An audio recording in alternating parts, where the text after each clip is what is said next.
to the DolphinsTalk.com podcast, the most listened to daily Miami Dolphins podcast on the internet. Miami's got the Dolphins, the greatest of all. Come on, Dolphins fans. Time to fins up. We're in the air, we're on the ground, we're always in control. And when you say Miami, you're talking Super Bowl. Cause we're the Miami Dolphins, Miami Dolphins, Miami Dolphins number one. Miami Dolphins, Miami Dolphins, Miami Dolphins number one.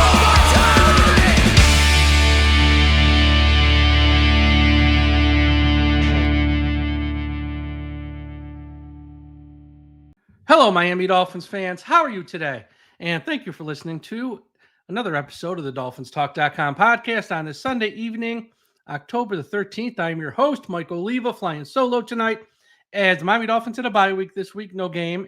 But I got a few topics here I want to talk about. I'm going to talk a little bit about Jevon Holland, some Tyreek Hill, next week's game for the Dolphins versus the Indianapolis Colts, which is a really big game. I think really their season hinges on the outcome of that game, and a couple other topics, a little potpourri of Miami Dolphins subjects and topics here I'm going to talk about here on tonight's show. But before we get to any of that, a quick word from our sponsor. The DolphinsTalk.com podcast network is sponsored by Caneswear. Caneswear is the place to go for officially licensed apparel for the Miami Dolphins, Miami Heat, the Hurricanes, Florida Panthers, and all of the professional and college teams in South Florida. Looking for the latest jersey, a birthday gift, or the newest hat to hit the market of your favorite South Florida team? Check out Caneswear for their overwhelming selection of sports apparel. Located at 2655 South University Drive, Davie, Florida, Caneswear has it all. Not in South Florida? No worries. Visit Caneswear.com to shop their inventory from the comfort of your home, and they'll ship it to you. International fans, too. Caneswear.com is the spot that Miami fans shop. That's Caneswear.com. Caneswear.com. All right, first topic I want to talk about is one that, I don't know, a lot of fans of the Dolphins. I wrote an article over the weekend talking about Jevon Holland and how he's in the final year of his contract. The Dolphins have not extended him yet. I wrote about how the franchise tag really isn't realistic after this season. And if the Dolphins continue to lose games by November 5th, the NFL trade deadline, should they consider trading him? I don't think it's a very controversial topic. Apparently, a lot of fans of the Dolphins either don't understand what's going on here with Jevon Holland or are just okay letting him walk as a free agent and getting nothing in return. I don't know. So let me start by this. I am not advocating for Miami to trade Jevon Holland. In a perfect world, I want the Dolphins to give Jevon Holland a contract extension and keep him in Miami for many, many, many years. But let's not ignore the fact that he is in the final year of his contract. We are less than 1 month away from the NFL trade deadline. And, oh, yeah, the Miami Dolphins are under 500.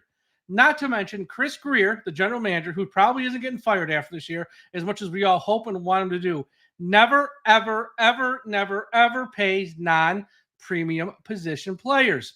The premium positions, offensive tackle, quarterback, wide receiver, edge rusher, or cornerback. They didn't pay Wilkins. They didn't pay Hunt. They didn't pay Brandon Jones, and they didn't pay Mike Gesicki under Chris Grier with him running the show here because they're not premium position players. And guess what? Jevon Holland's a safety. It's not one of the 5 premium positions. And to think he's going to pay him is naive. So if the Dolphins, a lot depends on the next 3 weeks, obviously. Right now they're 2-3. If they're, 2-6 or 2-5, whatever, and they get an offer for Jevon Holland, you better consider trading him because at 2-5 or 2-6, you're not going to the playoffs this year. That's just, you have to face that reality, and then you have to start thinking about 2025 and beyond. And if you have no intention of paying this player, or you just can't pay this player from a salary cap perspective because you just gave out big money deals to Tua, Waddle, Hill, and Ramsey, the money's just not there, then It's a fair question to at least ask. It's something to talk about. It shouldn't be just like blown off and poo-pooed. Oh, why would you do that? Why? Because you can get something better than a crummy compensatory pick that you're not even going to see until 2026. That's why, I had one of the local beat writers, why would a team trade for a player in the final year of his contract with a broken hand? I don't know. Why did the Dolphins trade for Bradley Chubb in the final year of his contract when he was not 100%? It happens all the time, okay? The Dolphins traded for Chubb, and they worked out a new deal in the trade process, and the minute he was traded to Miami, he signed his new deal. Another team could do that with Holland, and I understand he's got a broken hand, but he's not on IR. His arm isn't getting amputated, and he's only going to miss one game versus the Colts, and he's probably going to play with a cast.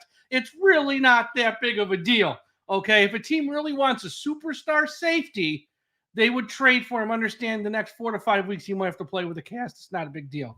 And who might trade for him? Well, there's two teams that would trade for him.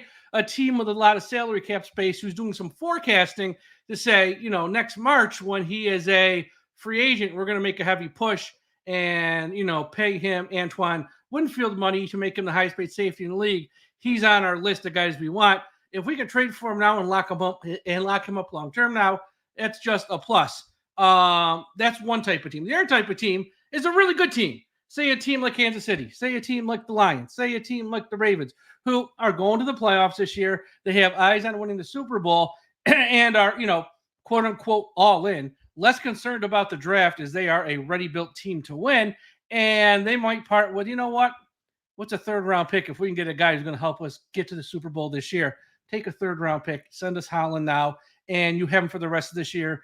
And even if you don't put the franchise tag on him, even if you don't sign him to a long-term deal, he might be a missing piece that can help you win the Super Bowl in 2024. So there would be teams that would be interested. Obviously, at a rental, what you get back in a trade is probably very different than a team who wants to trade him and sign him to a long-term extension. If I'm Miami, I'm not taking less than a third, but it's not far-fetched. That's the point. Like I said, Holland's not an IR. They're not going to amputate his arm. It's a broken hand. It's not that big a deal. But a lot of this depends on what Miami does the next 3 weeks. If Miami beats the Colts, if Miami beats Arizona, they're not trading him, nor should they, because if they go from 2-3 to 4-3, you're in the mix to win the AFC East. You're in the mix to make the playoffs. Don't trade him. I'm saying if they lose the next couple weeks or out of the next 3 games before the November 5th trade deadline, you lose 2 of those 3 games, you're just not going to the playoffs at that point. Because if you're under 500 in early November, you got to face reality.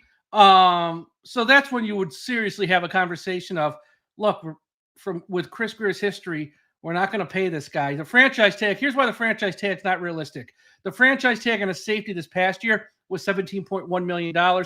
Next year, it'll bump up a little, probably to around $18 million, maybe $18 million and change. Right now, today, Miami is only $4 million under the cap. They would have to clear $14 million by the first day of the new league year just to put the franchise tag on them.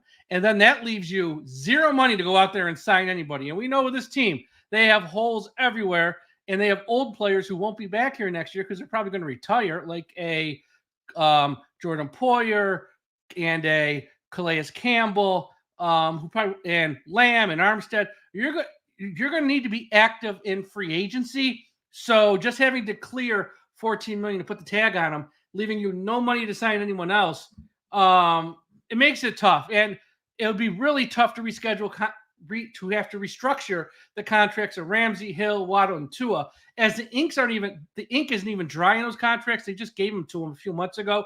Even if you fast forward to February, March, to restructure those deals would kind of be salary cap suicide on some level, because then you're really kicking big money down the road.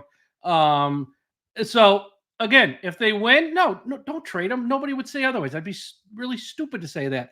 But if they don't win, which, I mean, you got Tyler Huntley starting against the Colts.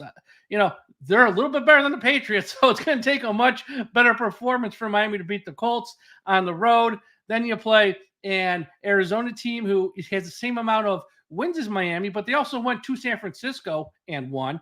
Then you play the Bills, who we never beat, let alone beat in Buffalo. Yeah, if you're 2-6 you got to consider it, because if you want to let him walk at the end of the year, he'll leave as a free agent.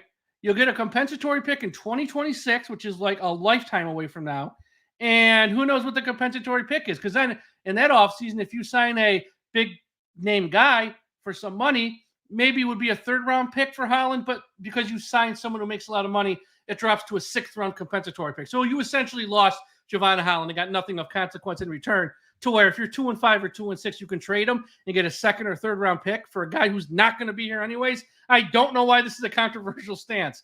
And I think you'll have a few teams, more than a few, who'd be interested if he is on the trade block. So just something to keep in mind. I'm not saying it will happen. I'm not saying it should happen. I'm saying if these next couple games don't go as planned, you got to be smart about this and think about the big picture, because it's just how Chris Grier runs things. I don't agree with it. I would have paid Wilkins. I would have paid Hunt. Try to pay them prior to them being on the open market. He didn't.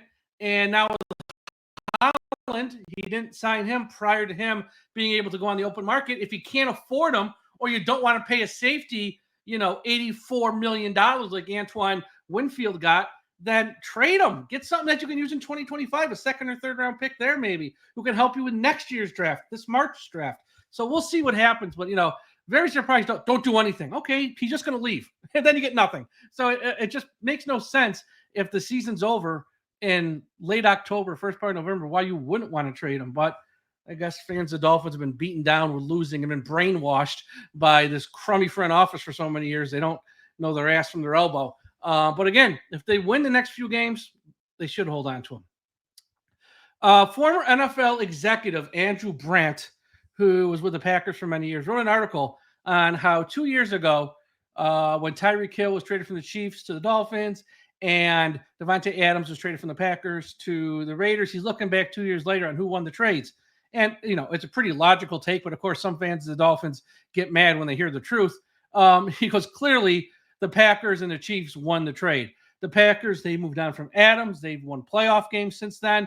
And the Chiefs traded Hill and won 2 Super Bowls. And plus they got first and second round picks to boot, just as like the cherry on top of the sundae. Yes, Miami did get a very good wide receiver in Tyreek Hill, who had 2 very good seasons, but they have won nothing. They made the playoffs and can't get out of round 1. And when you look at Davante Adams, he's been a disaster in Las Vegas, and they're looking to trade him in the next handful of days. It's a pretty logical take, a pretty logical opinion on who wins these trades in hindsight when you look back. Of course, the Chiefs won. They got a first and second round pick in 2 Super Bowls. What did Miami get? Got to the first round of the playoffs and didn't win either time. It's like with the Laramie Tunsil trade. Houston, the year of the Laramie Tunsil trade, won the AFC South, won a playoff game. Then they tore the whole thing down, rebuild, and last year won the AFC South and won a playoff game. And that time, what does Miami won? They got a bunch of picks. Didn't win the AFC, so didn't win a playoff game. The Houston Texans won the Laramie Tunsil trade. The Kansas City Chiefs won the Tyreek Hill trade. And I know some Dolphins fans get mad when you say this, like the most obvious things. But I don't know why Dolphins fans would push back on this and be mad at Andrew Brandt or be mad at me for talking about it, because it's just true. Not saying Hill's a bad player, but has it really helped Miami win anything? And I think that's the point of this in this league. It's a results-oriented league. You either win or you don't. And if you don't win, well, for most franchises, they fire people. In Miami, they just promote them. Before I get to the rest of the show, a quick shout out to everyone listening at finheaven.com. Everyone go to finheaven.com, the largest Miami Dolphins message board on the internet. Also a shout out to our friends at the I Am a Miami Dolphins fan Facebook page, run by the great and talented Carlos Hernandez. If you're on Facebook, please be sure you are part of the I Am a Miami Dolphins fan Facebook page. And wherever you're listening to this podcast, on Apple Podcasts, Spotify, Podbean, iHeartRadio, Podchaser, YouTube, Audible, hit the subscribe button. We're going to have a full slate of shows all this week. We're past the bye week. We'll have a full slate of shows getting you ready for Dolphins-Colts, which again, I think like a de facto playoff game for the Dolphins. If they win this game, they have a chance to turn around their season. If they lose, I think it's the final nail in the coffin for the 2024 season. So you don't want to miss an episode. Please be sure to subscribe to the DolphinsTalk.com podcast on whichever platform you listen. And also real quick, Dolphins Talk Extra, patreon.com Dolphins Talk. Bonus podcast, bonus shows on the Miami Dolphins and not on the Miami Dolphins. You have a private message board where you get one-on-one attention from Josh, Aaron, myself, and of course, everyone else who pays for Dolphins Talk Extra. It's only $3 a month or $5 a month, whichever tier you want.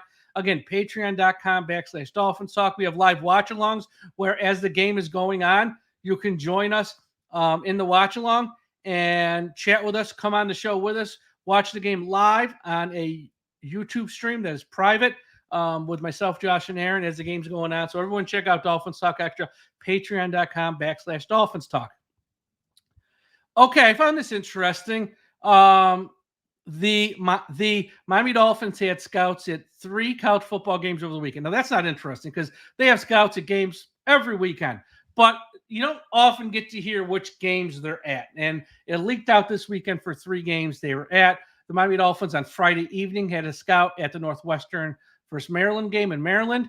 On Saturday, the Dolphins had a senior national scout at the Clemson versus Wake Forest game at Wake Forest. And also on Saturday, the Miami Dolphins had a scout at Georgia versus Mississippi State. Again, nothing earth-shattering here. All these games involve Power 4 schools, none of the small school games. And, of course, Georgia and Clemson are just absolutely loaded with talent.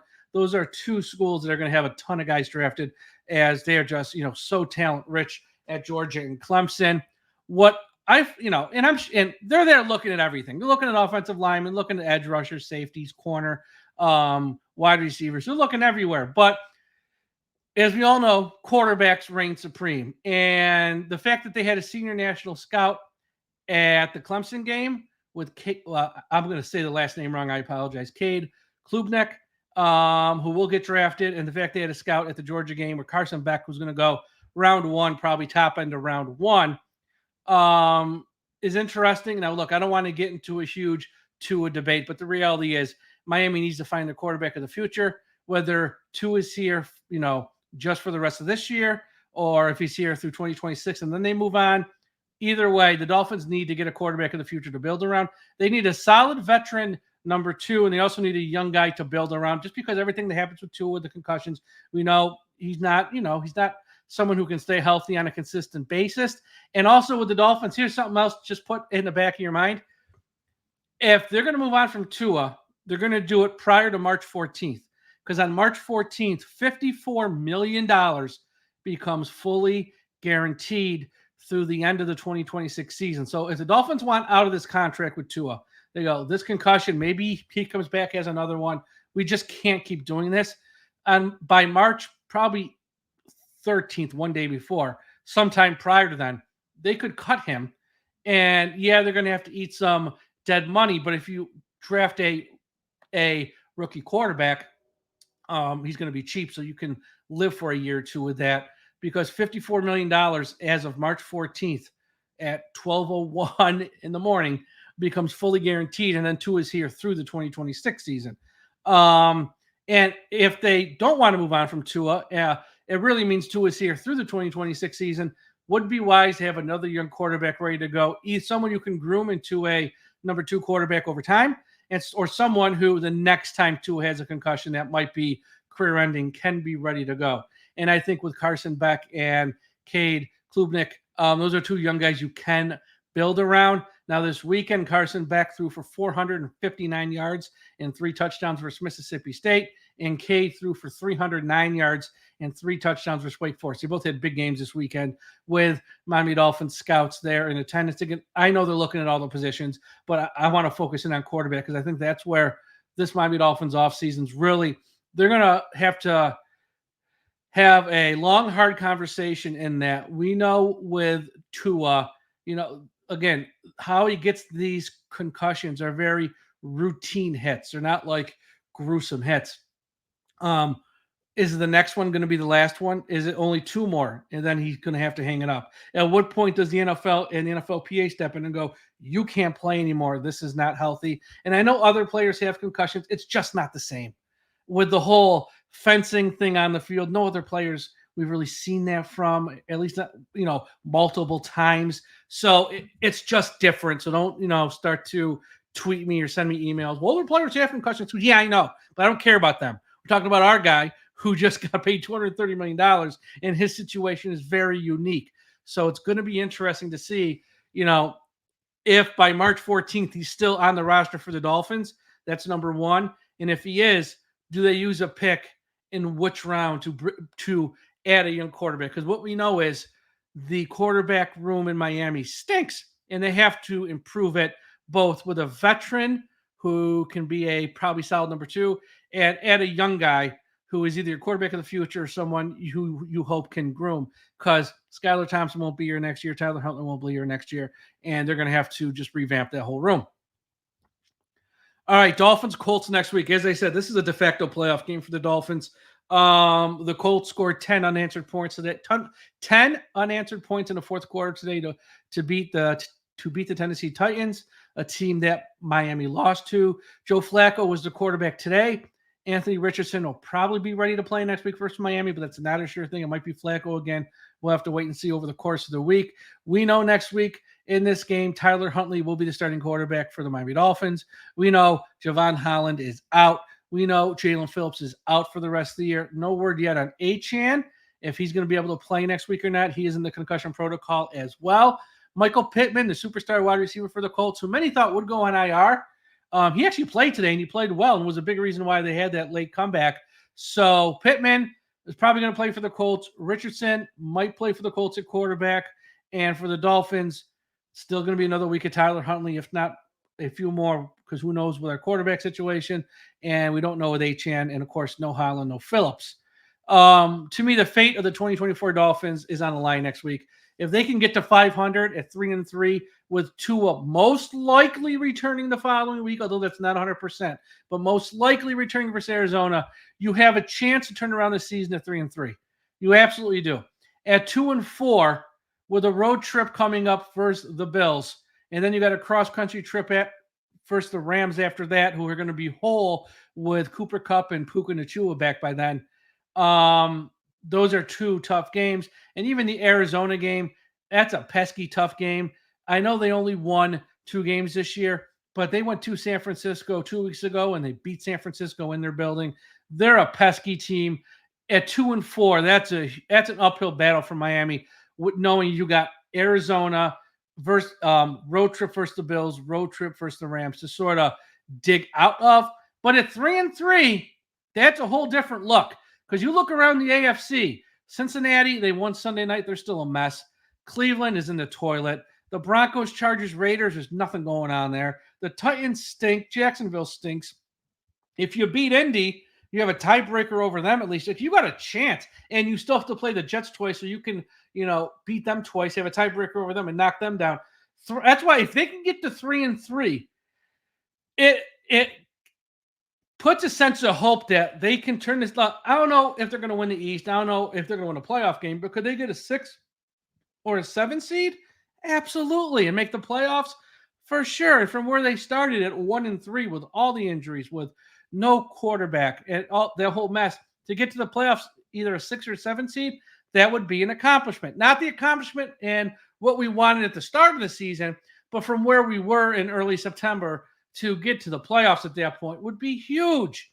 That's if they can get to 3-3, though. At 2-4, like I said, final nail in the coffin. You ain't coming back from that. I don't care how bad the AFC is. You ain't coming back. And this Monday night, you got the Jets at home versus the Bills. As a fan of the Dolphins, I know a lot of I don't care who wins. Well, you better care who wins. You better hope the Jets win, because you got to play them twice, and you can sweep them and take them down a peg. With the Bills, you already lost to them once. And plus, you never beat them anyways, so you need other teams to beat the Bills to put losses on them. So you better root for the Jets on Monday night if you're a fan of the Dolphins, if you want to, have hope of making the playoffs this year. But if they can just find a way to get an ugly win somehow versus the Colts, if Tyler Huntley can get a little bit better and play a little bit better, if the offensive line can block a little bit better, if Mike McDaniel will stick to the running game, and if they can, find a way to navigate having no Jaylen Phillips and no Jevon Holland out there, not impossible to beat this team in Indianapolis. They're not a great team. Weather won't be an issue. It's indoors. We all know that's a big thing with the Dolphins. So, yeah, find a way to get to 3-3, and we can absolutely start having more, I would say, positive shows talking about chance to make the playoffs. You go to 2-4. There's going to be more conversations about Carson Beck and, Cam Ward and Shadir Sanders moving forward, because at 2-4, the season's over. That's just the cold, hard reality of the NFL. Last topic I want to talk about, and this one I'm not going to spend a lot of time on. Roger Goodell was asked in an interview. He gets asked all the time this question, but he gave a different answer this time about, will there ever be a Super Bowl played outside of the United States, mainly in London, because the NFL is in the middle of this stretch where all the games in the UK are being played. And Roger was very honest with his answer. It wouldn't surprise me at all if that happens one day. Well, duh, because it's the worst kept secret in the NFL. Every NFL owner wants a Super Bowl in the UK. Roger Goodell wants a Super Bowl in the UK. They're just waiting for the right time and the right time to pull the trigger on that. And when I saw this quote, it was on social media. So many fans of Dolphins, so many NFL fans get so mad and so worked up over this. It really amazes me. Who cares if the Super Bowl is played in the UK? The Super Bowl ain't for us. The Super Bowl is not for regular fans. It's for corporate sponsors and celebrities, the super rich. Most of the people who are all worked up and yelling and cursing and swearing, they're ruining the NFL. You're never going to go to a Super Bowl. You're never going to have the option to go to a Super Bowl. It's priced out of your price range. You're getting worked up over what? If you're an executive at Pepsi or Little Caesars or Anheuser-Busch who advertise with the NFL and have advertised with them for many, many years, or one of the other 100 companies, if you're an executive, not just work there, an executive, yeah, you have a chance to go to a Super Bowl because the people at Pepsi who spend $1 billion or $2 billion to advertise on NFL games, they're going to get 1,000 seats to pass out to their executives and family members. They're going to the game for free. Joe Fan, who goes to Hard Rock Stadium, sits in section 310 row R. You probably aren't going to a Super Bowl. I don't care if it's played in London. I don't care if it's played in Atlanta, Minnesota. It don't matter. You probably aren't going. So, and plus, as a fan, if they play the game in stinking London, it means that kickoff's going to be earlier, probably 1:30 in the afternoon or 2:30 in the afternoon, which I would love. Who wants to wait around all day to 6:30 at night to watch a Super Bowl on the East Coast? Screw it. Play the game at 1:30 in the afternoon or 2:30 in the afternoon. It would be so much better as a fan. But the people complaining, I'm like, oh, it's not that. I mean, who cares? It's a Super Bowl. Most fans never go. It's not even an option to go. And if you got the money to go to a Super Bowl, guess what? You probably got the money to fly to London to do it. A flight to London these days is no different if you're in Miami than a flight to Los Angeles or Vegas for a Super Bowl. It's really not that big of a difference. But man, fans get so worked up over this. I'm like, you've probably never been to a Super Bowl and you're probably never going to go to one. Who cares? Like, I'm watching it on TV anyways. Who cares where the game is being played? It doesn't affect my life any. And I think a lot of fans, like I said, get really worked up over the small things. This is really a small thing because they're going to put a team in London. It's already been said once that happens, it's probably going to be in the AFC East, which means there's either going to be 5 teams in the AFC East or they're going to have to move some teams around. And if they do move one around, I could see Miami getting moved to like the South or something like that. Or if they rework the entire concept of the conferences and how many teams in each, there would possibly be changed because a team in London is probably going to be in the AFC East, and they're going to keep the Jets there because they got a major airport. They're going to keep the Patriots there with Logan Airport. Buffalo will probably stay there as well. If there's an odd team out, it might be Miami. But that's if they had a team there. Who knows? If they had one, they're probably going to add at least 2 teams, one in London, maybe one in Germany, something like that. I could see that happening as well. But either way, it's not a big deal. Play the game there. These owners only care about money. And they know they haven't tapped out every market in the United States yet, but they've pretty much tapped out the majority of the markets in the United States. And they know there's untapped potential to make big, big money in the UK, Germany, and all of Europe. And they're going to start, as owners, they care about making money. And they're going to, hit those markets and probably hit them with Super Bowls in the next 5 to 10 years or maybe more, whenever it happens, just because the amount of money that would come into those owners would be unheard of. And that's all they care about at the end of the day. All right, that's all for today's show. Thank you all for listening. As I said, we'll be back with shows all week. So wherever you're listening to this podcast, whether it's YouTube, Apple Podcast, Spotify, iHeartRadio, Audible, Podbean, Podchaser, hit that subscribe button. Hit that subscribe button right now so you don't miss an episode. Check out the website, DolphinsTalk.com. We got a bunch of new articles up. You're not going to want to miss those. And again, Dolphins Talk Extra. You want more podcasts? You want podcasts not about the Miami Dolphins? You want a private message board, which is way better than Twitter. You want contests and games where we give out prizes and stuff like that. Live watch-alongs where you can join us on screen live as the games are going on to interact with Josh, Aaron, myself as the games are being played. We do that. So everyone go to patreon.com/DolphinsTalk. Check that out. Everyone have a good start to your week. We'll talk to you again after a while. And folks, don't forget, we must put an end to highway profanity.